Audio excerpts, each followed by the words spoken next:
Le président centrafricain Faustin Archange Touadéra annonce l'organisation d'un dialogue républicain. Annoncé le 18 mars 2021, ce dialogue doit consolider la paix, la stabilité politique, la gouvernance inclusive et démocratique du pays. Le dit dialogue sera précédé de concertations nationales destinées à décrisper la crise sécuritaire et créer une atmosphère de tolérance entre les partis politiques, la société civile et les plateformes religieuses. Au Tchad,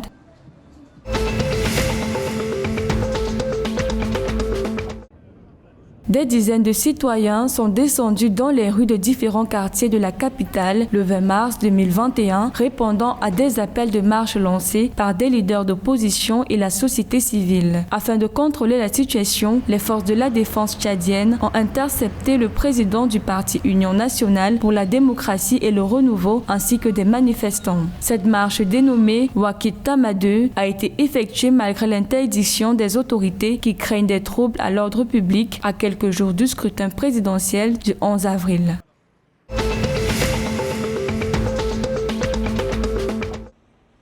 En termes de soutien à la Guinée équatoriale, le président de la Commission de l'Union africaine, Moussa Faki Mahamat, a rencontré le chef de la mission permanente de Guinée équatoriale auprès de l'Union africaine, Chrysanthos Obama Ondo, le 19 mars 2021. Axé sur les incidents du 7 mars 2021, cette rencontre a permis au comité de représentants permanents de l'Union africaine d'adopter une résolution exhortant tous les pays africains à faire preuve de solidarité envers le pays frère éprouvé. Plusieurs États dont le Cameroun et le Gabon ont manifesté par des dons divers leur soutien à ce pays d'Afrique centrale.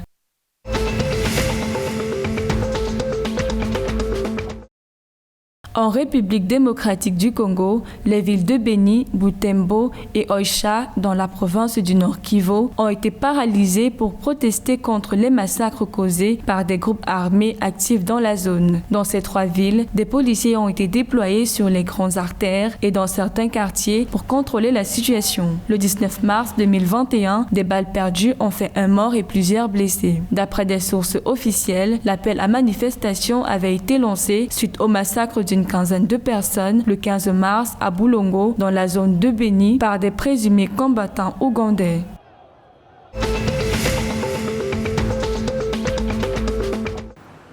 Au Cameroun, l'agropole de production, de transformation et de commercialisation du maïs de Bankim a été officiellement lancé le 18 mars 2021. Le projet est issu d'un partenariat signé entre le projet Agropole, piloté par le ministère de l'Économie et des particuliers. Il permettra d'assurer une production de maïs annuelle de 35 000 tonnes dans cette localité et ses environs. Lancé en 2012 par le gouvernement camerounais, le projet Agropole vise à créer des activités génératrices de revenus dans les zones rurales et à booster la production locale dans le domaine agropastoral afin de réduire la facture des importations des produits alimentaires.